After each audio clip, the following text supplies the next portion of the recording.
जय हिंद एवरीवन। मेरा नाम है सौरभ। आज का जो लेक्चर है वो बहुत ही इंपॉर्टेंट लेक्चर रहेगा आपके लिए, क्योंकि आज हम कवर करेंगे हमारे देश में होने वाले इंपॉर्टेंट अमेंडमेंट्स। और इसके दो पार्ट्स रहेंगे, part one and part two. Part one आज के वीडियो में लेक्चर में कंप्लीट हो जाएगा और पार्ट टू आपका एक और रहेगा, जिसमें हम specially 42nd and 44th amendment को स्टडी करेंगे और 86 को भी, जो कि बहुत ही इंपॉर्टेंट है। और जो बाकी इंपॉर्टेंट है वो आज के लेक्चर में आपका खत्म हो जाएगा। तो पार्ट वन है आपका ये, ठीक है। तो पार्ट वन आपका आज कवर हो जाएगा और पार्ट टू आपका इसके बाद खत्म हो जाएगा, ठीक है। मतलब इसके बाद जो नेक्स्ट वीडियो आपकी आएगी वहां उसमें खत्म हो जाएगा। तो हम स्टार्ट करते हैं।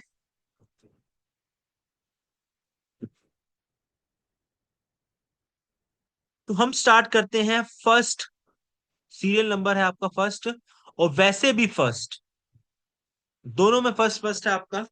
तो हम करेंगे first constitutional amendment act, CAA, constitutional amendment act, जो कि 1951 को आया था। तो देश का पहला अमेंडमेंट हम पढ़ने जा रहे हैं, जो कि 1951 में हुआ था। इससे हमने क्या किया था? ऐड किया था। क्या किया था? ऐड क्या? Ninth schedule. हमारे संविधान में 8 शेड्यूल ऑलरेडी थे। अगर मैं बात करूं पास्ट के अंदर 8 थे, और प्रेजेंट में इस समय 12 हो चुके हैं। तो 9 शेड्यूल हमने फर्स्ट अमेंडमेंट से पास किया। इससे पहले 8 ऑलरेडी थे, बाकी 10 भी आया, 11 भी आया और 12 भी आया, ठीक है। तो फर्स्ट अमेंडमेंट से हमने 9 शेड्यूल को पास किया। अब अगर बात करें इसके बाद क्या हुआ, बेसिकली 9 शेड्यूल में क्या डाला गया आपको, या क्या पॉइंट रखे गए? जो हमारा जमींदारी था, हमने क्या किया? एबॉलिशमेंट ऑफ जमींदारी सिस्टम। आपको पता है कि हमारे अंग्रेजों के समय से एक प्रथा है जमींदारी की, जो कि बहुत टाइम से चलती आ रही थी, जिसमें जमींदार जो होगा वो, उसको जमींदारी दी जाती थी, वो लैंड का ऑनर होता था, और पीजर्स उसके अंडर काम करते थे काफी प्रेशर के अंदर। तो उसको हमेशा के लिए खत्म कर दिया, किसानों को फ्री कर दिया कि आप आराम से अन्न उगाओ, ठीक है। मेन दिक्कत क्या थी, और ये जो हुआ था ना, बेसिकली ये हुआ है पॉवर्टी को रिड्यूस करते हुए। हमारी जो पॉवर्टी देश की है उसको रिड्यूस करने के लिए भी एक पॉइंट आप कह सकते हो। और मेन मुद्दा जो है ना इसके अंदर, वो है दो न्यू आर्टिकल्स का। सरकार ने क्या किया? दो नए आर्टिकल्स को फॉर्म कर दिया इस अमेंडमेंट से। फॉर्मेशन किया है दो आर्टिकल्स का, 31A और 31B। 31B पे तो क्वेश्चन भी आ चुका आपका CDS के अंदर, यूपीएससी पूछ चुकी है आपसे। 31A क्या कहता है आपको, और 31B क्या कहता है आपको? ये दोनों अमेंडमेंट किससे आए थे? आपके फर्स्ट अमेंडमेंट से आए थे, जिससे हमने जमींदारी प्रथा को खत्म किया इंडिया से और 9 शेड्यूल को ऐड किया। 31A आपका कहता है कि जो हमारी गवर्नमेंट है वो कैप्चर कर सकती है किसको? लैंड को। तो गवर्नमेंट क्या कर सकती है? कैप्चर कर सकती है किसको? जमीन को, विदाउट परमिशन। मतलब कि सरकार बिना परमिशन के आपकी जमीन को आपसे ले सकती है, अगर सरकार को नीड पड़ती है तो। सरकार को नीड है तो आपसे आपकी जमीन को ले लेगी बिना आपसे पूछे, आर्टिकल 31 के तहत। और 31B भी क्या लिखा है? जो भी लॉ बनते हैं, जो भी कानून बनते हैं या बन रहे हैं, सुनना ध्यान से, जो भी कानून बन रहे हैं या बनते हैं, अगर उसको 9th शेड्यूल में, जो भी आपने ऊपर पढ़ा, नाइन्थ शेड्यूल में गलती से अगर हमने उसको ऐड कर दिया उसके अंदर, किसको, इन लॉस को, इन कानून को। सर कौन से कानून, कोई भी कानून हो सकते हैं आपके, किसी भी प्रकार का कानून अगर सरकार बना रही है, पार्लियामेंट बना रही है, अगर उसने उस कानून को उठाकर नाइन्थ शेड्यूल में इंसर्ट कर दिया, अगर उसको उठाकर इंसर्ट कर दिया किसमें, नाइन्थ शेड्यूल को, तो इसके अंदर जो हमारी जुडिशरी है, जुडिशरी मतलब I am talking about high court और सुप्रीम कोर्ट, जुडिशरी इंटरफेयर नहीं कर सकती। मेरी बातों को सुनो। 31 बी में क्या कहा, जो भी लॉस बनेंगे अब से, कानून बनेंगे, और उस कानून में जो बनेंगे उसको अगर हमने नाइन्थ शेड्यूल में ऐड कर दिया, उस कानून जो बना है, तो उस पर जुडिशरी इंटरफेयर नहीं कर सकती किसी प्रकार का, चाहे वो कानून कैसा भी हो। You are good for nothing, आप कुछ नहीं कर सकते उस समय। तो जुडिशरी उस समय हाई कोर्ट या सुप्रीम कोर्ट, आप कुछ नहीं कर सकते। ठीक है। और 31 ए में क्या था, कि गवर्नमेंट कैप्चर कर सकती है आपकी जमीन को आपके बिना परमिशन के। ये 31 ए था। ठीक है। 31 ए और 31 बी दो आर्टिकल्स इंसर्ट किए, किससे, फर्स्ट अमेंडमेंट से, जमींदारी को खत्म किया, ताकि थोड़ी सी देश से पॉवर्टी खत्म की जा सके, और नाइन्थ शेड्यूल को ऐड किया गया फर्स्ट अमेंडमेंट, भारत का पहला संशोधन। और इतना इंपॉर्टेंट नहीं है लेकिन बता रहा हूं, इसमें आर्टिकल 19 के ऊपर, जो आपका आर्टिकल 19 क्या है, राइट टू फ्रीडम, जिसमें 6 पॉइंट्स है, याद करो मैंने आपको बताया था वीडियो के अंदर। कुछ क्या किए थे उसके ऊपर, पाबंदियां लगा दी थी। क्या लगा दी थी, रिस्ट्रिक्शंस लगा दी थी, किसके ऊपर, आर्टिकल 19 के। स्पेशली आपका जो आर्टिकल वो आपका वो था, स्पीच एंड एक्सप्रेशन, जो आपका था ना, freedom of speech and expression, आपका एक पॉइंट था 6 में से, उस पे बेसिकली ना क्या लगा दी थी, रीजनेबल रिस्ट्रिक्शंस, पाबंदियां लगा दी थी सरकार ने, इसी अमेंडमेंट के थ्रू, इसी अमेंडमेंट के थ्रू। याद रखना इस पॉइंट को। बेसिकली आपका क्वेश्चंस आपके आते हैं जमींदारी से, कब एबॉलिश किया, नाइन्थ शेड्यूल कब आया, और 31 ए और 31 बी। तो ये आपका है first amendment act. I hope आपको ये क्लियर होगा। अब हम चलेंगे नेक्स्ट अमेंडमेंट की ओर।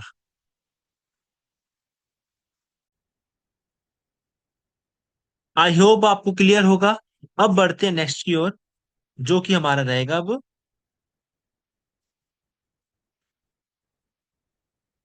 Next schedule. ठीक है। अब हम पढ़ेंगे सेकंड, ये सेकंड सीरियल नंबर है। ठीक है। ये सेकंड में अमेंडमेंट नहीं पढ़ा रहा, वो सेकंड सीरियल नंबर है आपका, फर्स्ट के बाद सेकंड। ठीक है। अब हम पढ़ेंगे सेवंथ के बारे में। सेवंथ अमेंडमेंट आपका जो कब आया था, एक सेकंड, अल्फाबेट ही बढ़िया है। अल्फाबेट की जगह ना हम नंबर ही लिख लेते हैं। सेवंथ कॉन्स्टिट्यूशनल अमेंडमेंट एक्ट जो कब आया था आपका, बताइए, 1956 के। तो सेकंड अमेंडमेंट हम पढ़ने जा रहे हैं, जिसमें सेवंथ कॉन्स्टिट्यूशनल अमेंडमेंट के बारे में हम पढ़ेंगे। ये सीरियल नंबर चल रहा है आपका, ठीक है, ये सीरियल नंबर है आपका, कंफ्यूजन नहीं होना, 1 2 3 4। अब है सेवंथ। अब बात करें सेवंथ में क्या था, तो ये इंपॉर्टेंट रहेगा आपका। इस पे जो स्टेट है आपकी, उसका जो फॉर्मेशन है, वो किया गया था किसके बेस्ड पर, ये एग्जाम में क्वेश्चन आया था। क्वेश्चन एज इट इज ये नहीं आया था, मैं बताता हूं क्या क्वेश्चन आया था, लिंग्विस्टिक बेसिस पर।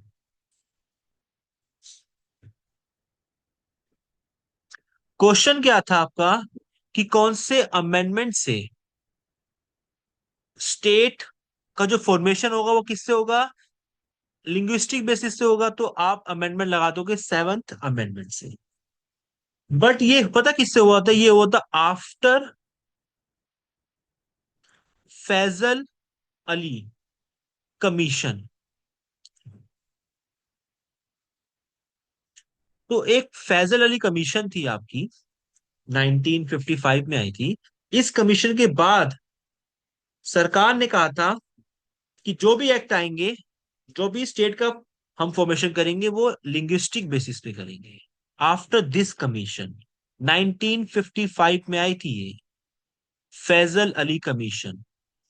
इससे पहले दो आ चुकी हैं आपकी और कमीशन, एक फर्स्ट और सेकंड, और ये थर्ड नंबर की थी।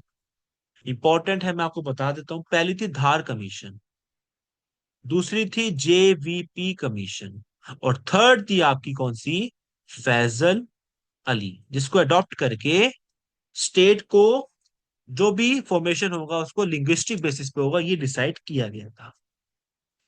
ठीक है, तो ये था आपका। इनमें से इंपॉर्टेंट आपकी कौन सी है, फैजल अली, क्योंकि इसी के ऊपर आपका आगे बनाया गया था, अमेंडमेंट लाया गया था। और अगर आपसे पूछे जेवीपी, तो J for Jawaharlal Nehru, V for Vallabhbhai Patel, और पी फॉर पत्ता भी सितरमैया। ये है आपके इन कमिटीज को फुल फॉर्म कहा गया। ठीक है, तो आफ्टर फैजल अली कमीशन 1955, ये अमेंडमेंट आया 1956 के अंदर, कि अब से स्टेट का जो भी फॉर्मेशन होगा वो लिंग्विस्टिक बेसिस पर होगा। और क्वेश्चन था कि फर्स्ट स्टेट कौन सी है भारत की जो कि क्रिएट की गई थी किसके बेस पे, लिंग्विस्टिक बेसिस। बताइए, भारत की पहला राज्य कौन सा था? तो आंसर क्या होगा, आंध्र प्रदेश। तो आंध्र प्रदेश पहली वो स्टेट थी जो कि लिंग्विस्टिक बेसिस पर भारत की पहली स्टेट बनी थी। और आपको पता है कि आंध्र प्रदेश 1953 में बनी थी आपकी। ठीक है, तो ये पॉइंट इंपॉर्टेंट है आपका आंध्र प्रदेश का, इस बात को याद रखना। और क्या हुआ था इस अमेंडमेंट से, इसका क्या सर यही हुआ था बस? नहीं, और भी बहुत कुछ हुआ था आपका। मेन आपका क्या है, हमने इस अमेंडमेंट से और क्या किया था, हमने कहा कि अपॉइंटमेंट जो होती है, या अपॉइंटेड, हम appointed a governor, appointed a governor for two, और एक सेकेंड, फॉर टू और मोर स्टेट्स। बात समझे? मतलब कि एक कॉमन गवर्नर हो सकता है किसी दो या दो से ज्यादा स्टेट या राज्य का, एक ही गवर्नर सिंगल। मतलब कि एक गवर्नर वही बिहार में है, वही महाराष्ट्र में है, वही कर्नाटक में है, ऐसे। और सिंगल सिंगल गवर्नर भी हो सकते हैं, और करना चाहे तो एक ही गवर्नर दो से ज्यादा स्टेट्स भी कवर कर सकता है, ऐसा कहा गया था इस अमेंडमेंट से।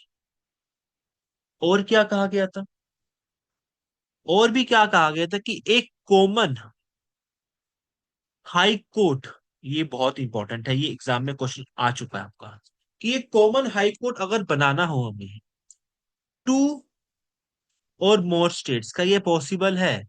नहीं था पॉसिबल पहले। लेकिन इस एक्ट के बाद, कौन से एक्ट के बाद, सेवन कॉन्स्टिट्यूशनल अमेंडमेंट एक्ट के बाद 1956 में ये बात कह दी कि किसी स्टेट का कॉमन हाई कोर्ट हो सकता है दो या दो से ज्यादा राज्यों का।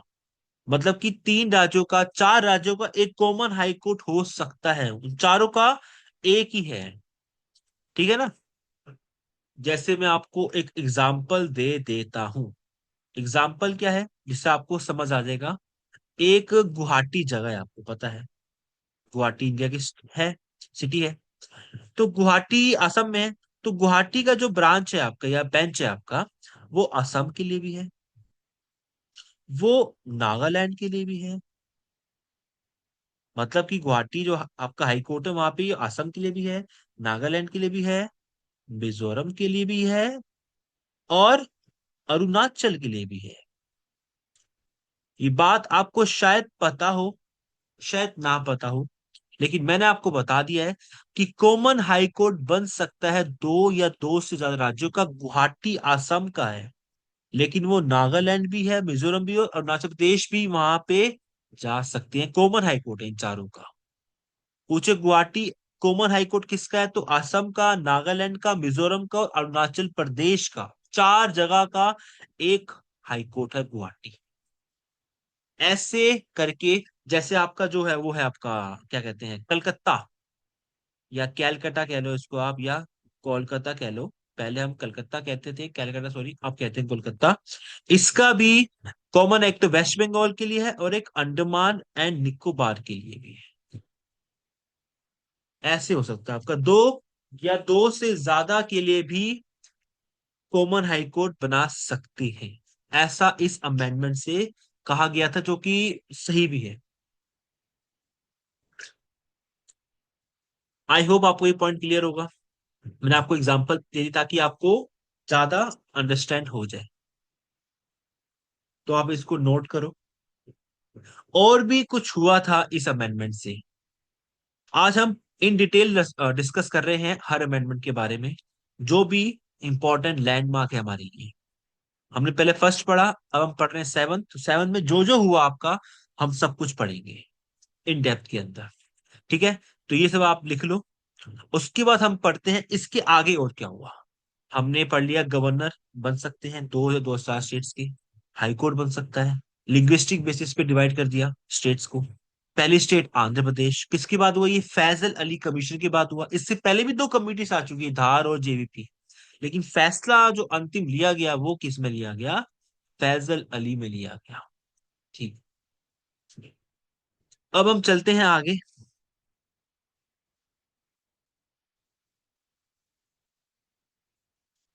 मैं इसको हटा रहा हूं।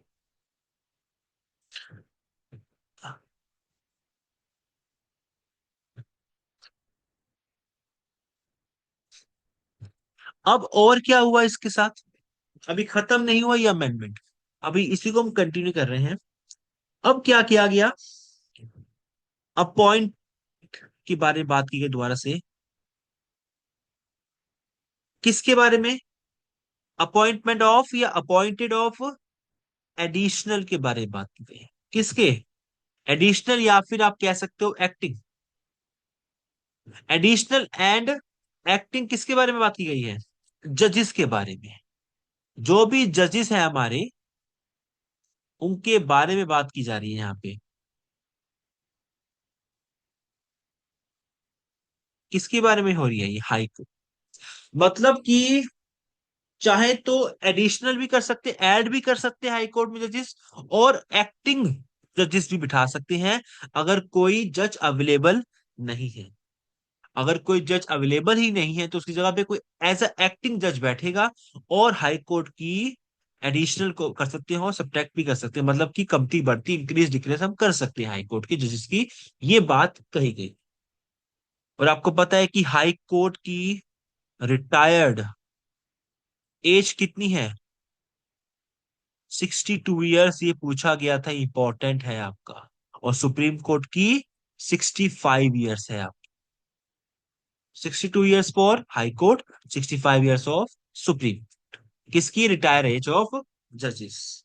तो एडिशनल ऐड करना हो या किसी को एक्टिंग जजेस बिठाना हो, अगर कोई नहीं है अवेलेबल तो। ठीक। क्या सर खत्म हो गया, एक पॉइंट और है आपका, अभी खत्म नहीं हुआ एक, क्योंकि ये इंपॉर्टेंट अमेंडमेंट है आपका। एक पॉइंट और है। क्या किया गया, एक नया आर्टिकल बनाया गया। जैसे हमने पढ़ा था पहले, फर्स्ट अमेंडमेंट से दो नए आर्टिकल बने थे, 31A और 31B। अब सेवंथ अमेंडमेंट से एक और नया आर्टिकल बना है, जिसको हम कहते हैं आर्टिकल 350। तो ठीक है, आगे क्या आएगा, ए, इसको हमने ऐड किया है नया। और इसमें था, इंस्ट्रक्शन थी, इसमें क्या थी, इंस्ट्रक्शन थी कि जो भी बच्चे हैं, जो भी चाइल्ड हैं, चिल्ड्रंस हैं, उनको जो भी प्राइमरी एजुकेशन मिलेगी। ये वो वाला नहीं है जो आप सोच रहे हो, 86 अमेंडमेंट एजुकेशन वाला, वो नहीं है, ये दूसरा वाला है ये। प्राइमरी एजुकेशन जो मिलेगी चिल्ड्रंस को, वो मिलेगी किसके बेस पे? Mother tongue. ठीक है। जो मदर टंग होगी, जो उनकी भाषा है, अगर मराठी है तो मराठी, गुजराती तो गुजराती, जो है आपकी लैंग्वेज, मदर टंग है आपकी, उसी लैंग्वेज के बेस पे आपको प्राइमरी एजुकेशन वहां के बच्चों को प्रोवाइड की जाएगी। कोई जबरदस्ती नहीं कि मराठी का बच्चा है तो वो गुजराती में अपनी एजुकेशन पूरी करेगा, नो। मदर टंग के बारे में बात की गई। तो ये था आपका आर्टिकल 350A, जो क्रिएट किया गया था आपका सेवंथ अमेंडमेंट एक्ट से 1956 में।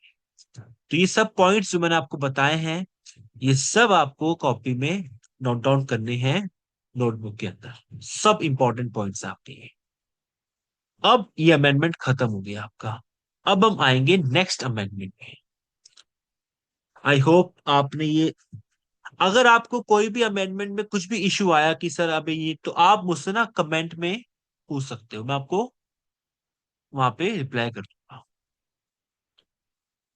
अब हम चलते हैं नेक्स्ट अमेंडमेंट की ओर। जो थर्ड अमेंडमेंट हम पढ़ेंगे सीरियल वाइज, इसको मैं हटा दूं एक सेकेंड। हाँ। अब हम चलते हैं नेक्स्ट की ओर। अब हम पढ़ते हैं नेक्स्ट कौन सा, हमारा 12। आगे तो आपके जल्दी खत्म हो जाएंगे अमेंडमेंट। 12th अमेंडमेंट कब आया था आपका ये आया था आपका 1962 में। तो 12th अमेंडमेंट 1962 से हमने क्या किया, आपको पता है कि गोवा और एक हमारी और यूटी है दमन एंड दीव। तो गोवा और दमन दीव पहले किसके कब्जे में थे? हमने कहां से इसको एक्वायर्ड किया है? तो आपको पता है कि ये किसके कब्जे में थे? पुर्तगालियों के कब्जे में थे, पोर्चुगीज के कब्जे में थे। सबसे पहले हमारे देश में पोर्चुगीज ही आए थे, और सबसे लास्ट में हमारे देश से पोर्चुगीज ही गए थे, यूरोपियन पावर। ठीक है। वास्को डी गामा 1498 पता होगा आपको। ठीक है। गोवा और दमन एंड दीव एक्वायर्ड किया था हमने कहा से? पोर्चुगीज से। तो हमने क्या किया, इनको यूटी बनाया, यूनियन टेरिटरी बनाया। अब ये मत कहना सर कि गोवा तो यूनियन टेरिटरी है ही नहीं, आई नो, लेकिन हम बात कर रहे हैं 1962 की। इस ईयर में जब गोवा को, हमने दमन दीव को पोर्चुगीज से लिया, तो उस समय हमने इनको यूनियन टेरिटरी बनाया। उस समय दमन एंड दीव तो आपकी अभी भी इस समय यूटी ही है, लेकिन गोवा को हमने क्या कर दिया अब स्टेट, लेकिन उस समय 62 में हमने गोवा को यूटी बनाया था। ये पॉइंट आपको याद रखना है। और अगर पूछे कि गोवा को फिर स्टेट कब बनाया, ईयर, तब आपका आंसर क्या होगा? 1987। ये पॉइंट याद रखना। 1987 में हमने गोवा को क्या बनाया, स्टेट बनाया, लेकिन उससे पहले वो काफी समय तक, अप्रोक्सीमेटली 25 सालों तक वो यूटी ही थी। ठीक है। उसके बाद 87 के बाद अभी तक हमारी वो स्टेट ही है और स्टेट ही रही। ठीक है। और आपको पता है कि जब भी आपको यूटी में या स्टेट में से कुछ भी आप करोगे, तो हमें फर्स्ट शेड्यूल में चेंज करना पड़ता है, अकॉर्डिंग टू आर्टिकल 4। ठीक है। तो फर्स्ट शेड्यूल में भी क्या होंगे, चेंजेस होंगे, क्योंकि गोवा स्टेट बन गई यूटी से हटके, या कुछ भी ऐड होगा, कुछ भी चेंजेस होंगे आपके, तो आर्टिकल 4 के तहत फर्स्ट और फोर्थ शेड्यूल में चेंज होता है आपका। फर्स्ट शेड्यूल में क्या चेंज हुआ कि वो स्टेट का नाम लिख दिया, और फोर्थ में उसकी सीट्स आ जाएंगी किसकी, राज्यसभा की। तो 1 और 4 में चेंजेस होते हैं, याद रखना, एज पर आर्टिकल 4, अनुच्छेद 4। तो इतना ही था आपका 12th अमेंडमेंट। आगे ज्यादा बड़े नहीं है आपके, छोटे छोटे से ही हैं। मेन आपके कौन से आएंगे, मैं ऊपर लिख रहा हूं। मेन है आपके जो मैंने आपको दो पढ़े पढ़ाए, वो, उसके बाद 42nd, 44th, ये दो स्तंभ हैं आपके। ये दोनों पढ़ने आपको इन डिटेल, मैं आपको सेकंड लेक्चर में कवर कराऊंगा, और साथ में 86th भी आपका, जो कि एजुकेशन की बात करता है, हम उसको भी कवर करेंगे। ठीक है। तो नेक्स्ट लेक्चर में आपके ये रहेंगे मेन, बाकी इसके अलावा जो इंपॉर्टेंट है वो मैं आज के लेक्चर में कवर कर रहा हूँ। आई होप आपने लिख लिया होगा कि गोवा स्टेट कब बनी, गोवा को हमने कब कैप्चर किया। दमन दीव तो इस समय हमारी यूटी है, तो उसको हम पढ़ेंगे नहीं क्योंकि वो स्टेट तो बनी नहीं है, तो दमन दीव अभी इस समय हमारी यूटी ही है। लेकिन 1962 में हमने गोवा को और दमन दीव को यूटी का दर्जा दिया, और गोवा को 1987 में स्टेट का दर्जा दिया, स्टेटहुड। ठीक है, अब हम चलते हैं आगे। और क्या अमेंडमेंट, जैसे आपका ये आया 12, वैसे ही आपका कौन सा आया था 14th। ऐसे ही आपका एक 14th भी आया था, जो कि सेम ईयर में आया था 1962 में। और इसने कहा था कि हमने पौंडीचेरी, आज तो हम पुडुचेरी कहते हैं लेकिन उस समय पौंडीचेरी था, तो नाम बदलते रहते हैं आपके, ठीक है। जैसे मद्रास चेन्नई हो गया, बॉम्बे मुंबई हो गया, है ना। उत्कल या कलिंगा उड़ीसा हो गया, इलाहाबाद प्रयागराज हो गया। वैसे ही पौंडीचेरी पुडुचेरी हो गया।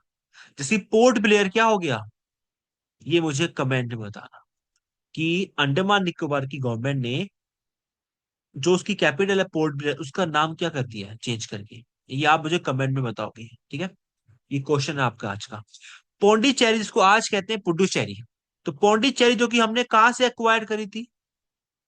आपको पता है कि हमारे भारत में पोर्चुगीज भी थे, हमारे भारत में स्पेनिश भी थे, हमारे भारत में फ्रेंच भी थे, हमारे भारत में ब्रिटिशर्स भी थे, हमारे भारत में डच भी थे। तो कौन नहीं था ये बताइए। सब थे, और मुस्लिम तो ऑलरेडी थे हमारे भारत में, मुगल।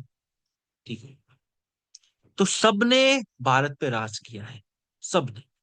तो पौंडीचेरी जो कि हमने एक्वायर्ड किया था फ्रेंच से या फ्रांस से, जिसको हम पुडुचेरी कहते हैं, उसको हमने यूटी का दर्जा दिया था, यूटी का, यूनियन टेरिटरी का 1962 में, जो कि इस समय भी हमारी यूनियन टेरिटरी ही है। तो ये आपको पूछता है आपसे कि इसको यूटी कब बनाया या इसको हमने कब एक्वायर्ड किया, तो आपको ये पता होना चाहिए कब हमने एक्वायर्ड किया और कब हमने इसको दर्जा दिया। इसके बाद हम बात करें नेक्स्ट आपके अमेंडमेंट की, जो कि आपका है इंपॉर्टेंट है ये भी। 31st 31st अमेंडमेंट 1973 में आया। 31st अमेंडमेंट 1973 में आया था आपका, जिससे हमने क्या किया। आपको पता है कि हमारे भारत में लोकसभा है, Lok Sabha plus Rajya Sabha and president को मिलकर पार्लियामेंट बनती है। पार्लियामेंट क्या करती है, लॉ बनाती है, लॉ मेकिंग बॉडी है, उसका एक हाउस है लोकसभा। तो हमने लोकसभा की सीट्स को इंक्रीज कर दिया था। पहले कितनी थी 525, हमने कितनी कर दी 545 मेंबर्स, जो कि अभी तक है। लेकिन अब इसमें भी चेंज करके 543 कर दिया गया है। दो एंग्लो इंडियन होते थे इसके अंदर, उनको हटा दिया है। अब उसको मैं आगे अमेंडमेंट बताऊंगा आपको, ठीक है। तो याद रखना 525 से 545 मेंबर्स कर दिए गए हैं, और हमने इसको भी 545 से 543 कर दिया है अब, जिसमें दो एंग्लो इंडियन जो हुआ करते थे लोकसभा में, उनको हमने टोटली रिमूव कर दिया गया है। और पता आपको ये 525 से 545 ये संख्या क्यों बढ़ी थी आपकी, तो आप कहोगे बिकॉज ऑफ सेंसस। क्योंकि हमारे भारत में सेंसस हुए थे 1971 के अंदर, जो कि लॉर्ड रिपन के समय हुए थे, अंग्रेज थे उस समय, ठीक है। अरे सॉरी, वो तो 1870 तो वो मैं 1871 ले गया, सॉरी। 1971, वैसे 1871 में भी हमारे हुए थे, जो कि लॉर्ड रिपन ने करवाए थे, और भारत की वो ऑफिशियली सेंसस थे, पहली बार। अगर पूछे ना आपसे कि भारत के पहले सेंसस कब हुए थे ऑफिशियली, तो आप लगाओगे 71। अगर ऑफिशियली नहीं है, अनऑफिशियली, तो आपका आंसर होगा 1830 में पहली बार हुए थे, बाय हेनरी वॉल्टर, जिनको हम क्या कहते हैं, हेनरी वॉल्टर को फादर ऑफ सेंसस। ये अनऑफिशियल था, लेकिन ये एक ही सिटी का होता है बस, ढाका का है। ढाका मतलब ढाका, बांग्लादेश इस समय। और 1871 में ऑफिशियली हुए थे आप। इसमें पूरा इंडिया इन्वॉल्व था आपका लॉर्ड रिपन के समय, ठीक है। और 1971 आपका सेंसस हुई, जिसमें 525 से 545 मेंबर्स हमने बढ़ा दिए, क्योंकि जनसंख्या बढ़ रही थी। तो हमने क्या किया, इसको भी बढ़ाया, जैसे कि अभी भी हमारे सेंसस पेंडिंग है, और उम्मीद है कि 2026 तक हो जानी चाहिए, ठीक है। तो ये काम आपका हुआ था लोकसभा का, जो कि इंपॉर्टेंट है। अब चलते हैं नेक्स्ट, आगे और अमेंडमेंट्स की ओर बात करते हैं। करना। अब अगर बात करें आगे और अमेंडमेंट की, तो ये भी अमेंडमेंट इंपॉर्टेंट है, जिसको हम कहेंगे 36th अमेंडमेंट। ये क्वेश्चन तो मैंने ना जाने काफी एग्जाम में देखा हुआ है कि 36th अमेंडमेंट से कौन सी स्टेट इंडिया का हिस्सा बनी थी।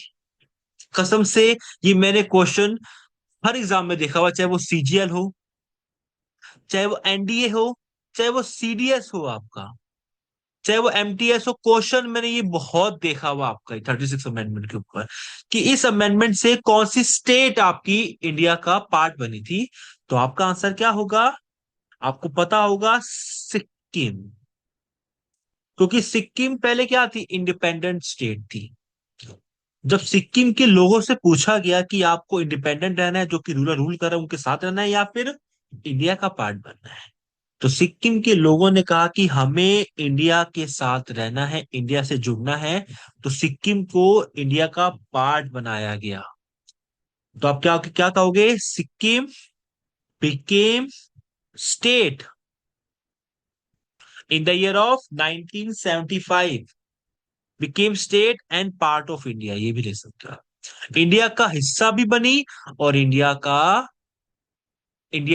हिस्सा भी बनी, और इंडिया की स्टेट भी बनी in the year of 1975 with the help of 36th amendment 1975, ठीक है। और एक बात और ये याद रखना, आर्टिकल 371 के एफ पार्ट के अंदर, ABCDEF, एफ के अंदर सिक्किम के सिक्किम स्टेट की कुछ स्पेशल प्रोविजन के बारे में बात भी की गई है, ठीक है। तो आर्टिकल 371 एफ के अंदर स्पेशल प्रोविजन के बारे में है सिक्किम के, जो कि इंपॉर्टेंट है आपके लिए, ये पता होना चाहिए आप, ठीक है। अब अगर बात करें और क्या हुआ, इस अमेंडमेंट से इतना ही हुआ था। अब इसके बाद आपका 41st 42nd, उसके लिए काफी समय चाहिए, क्योंकि 42nd हमारा जो अमेंडमेंट है ना, वैसे उसको हम कहते हैं मिनी कॉन्स्टिट्यूशन। बहुत बड़ा संविधान का एक हिस्सा है आपका। तो उसमें बहुत सारे चेंज हुए थे आपके, 20+ चेंजेस, तो हम उसको आराम से पढ़ेंगे नेक्स्ट लेक्चर के अंदर। 41st 1976, आपको पता है कि state public service commission, state में होती है, सेंटर में यूपीएससी होती है, centre public service commission.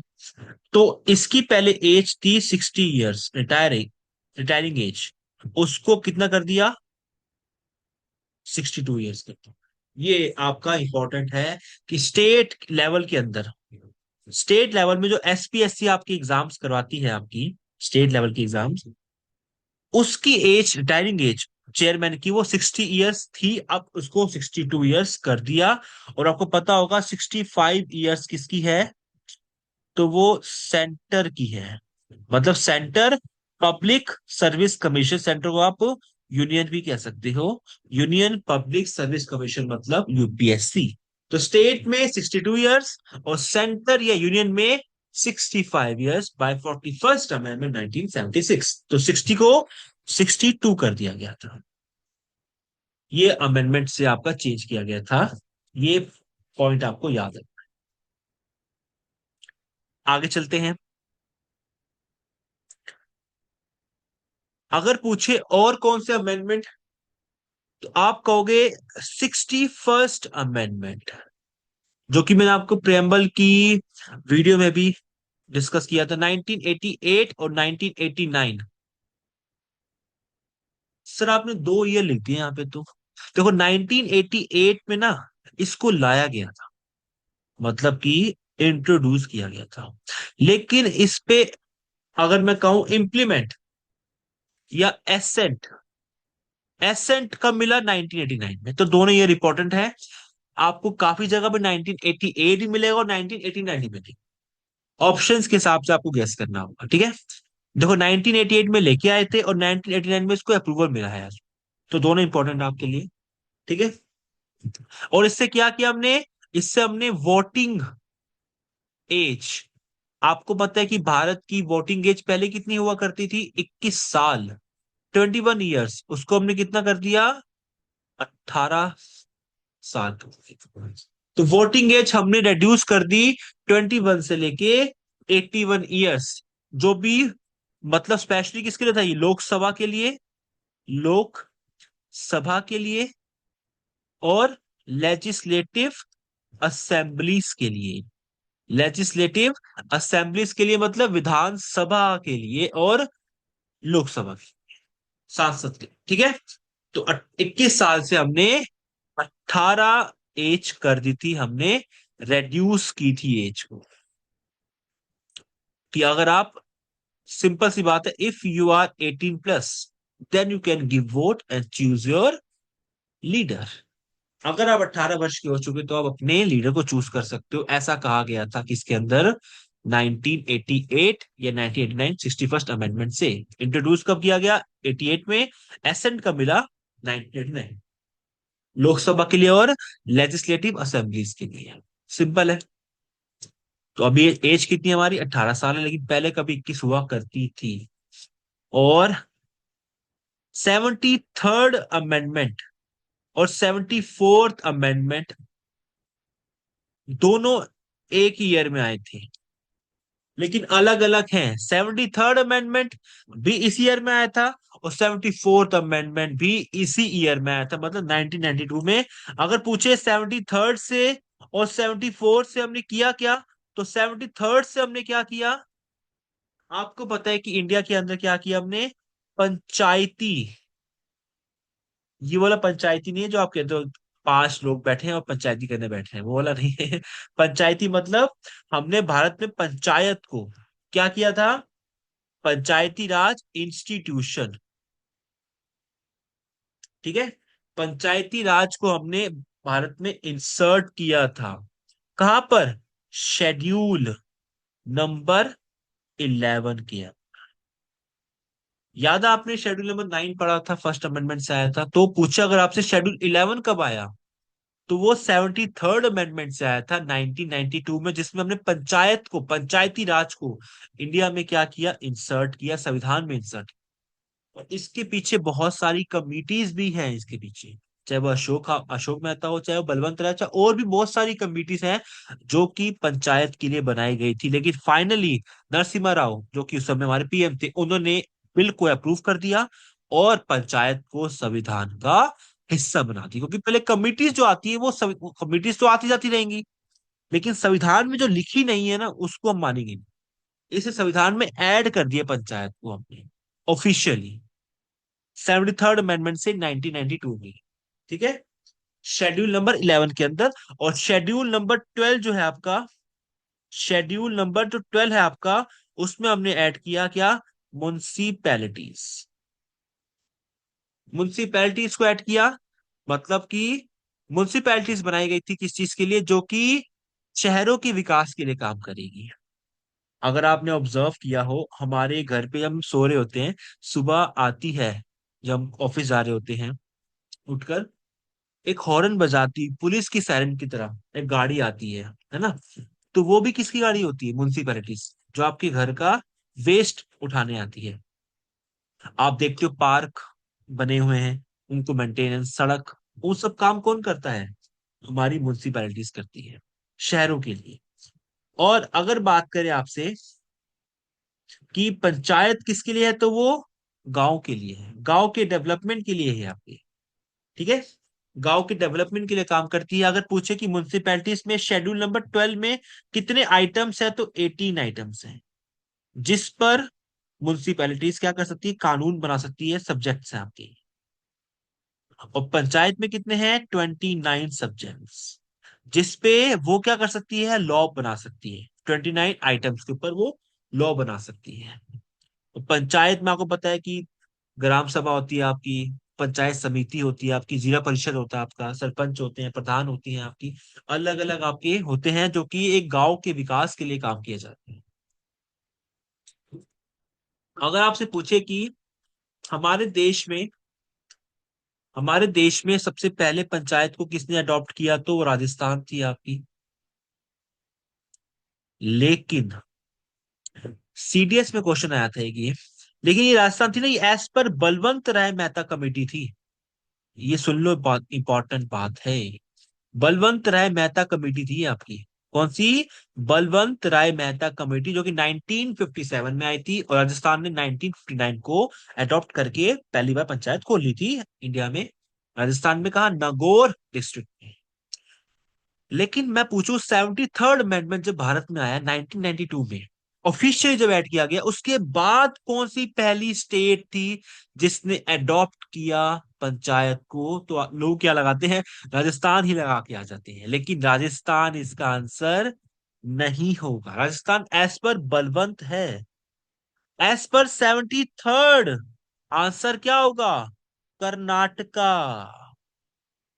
That's important point to be noted my Lord. ठीक है, 73rd अमेंडमेंट से कौन सी स्टेट ने पंचायत को अडॉप्ट किया first time? Karnataka. As per Balwant राय मेहता कमेटी, तो राजस्थान। तो ये अलग अलग चीजें हैं। अर्बन और रूरल एरियाज के लिए काम करती है पंचायत और म्युनिसिपैलिटीज। ठीक है, तो ये थे हमारे कुछ इंपॉर्टेंट अमेंडमेंट्स कॉन्स्टिट्यूशन की। अब हम पढ़ेंगे नेक्स्ट लेक्चर के अंदर 42nd एंड 44th अमेंडमेंट, जो कि एक बहुत ही लैंडमार्क है आपकी, बहुत ही इंपॉर्टेंट है, क्योंकि उस अमेंडमेंट से काफी कुछ चेंज हुआ था हमारे कॉन्स्टिट्यूशन की हिस्ट्री के अंदर। तो आपसे लेते हैं अलविदा, और मिलते हैं नेक्स्ट लेक्चर में इंपॉर्टेंट अमेंडमेंट्स के पार्ट 2 के साथ। अगर कुछ भी डाउट लगे तो आप कमेंट में मुझे बता देना, और जो मैंने क्वेश्चन पूछा था मुझे उसका आंसर चाहिए आपसे, कमेंट में। मिलते हैं नेक्स्ट वीडियो में। जय हिंद, जय भारत।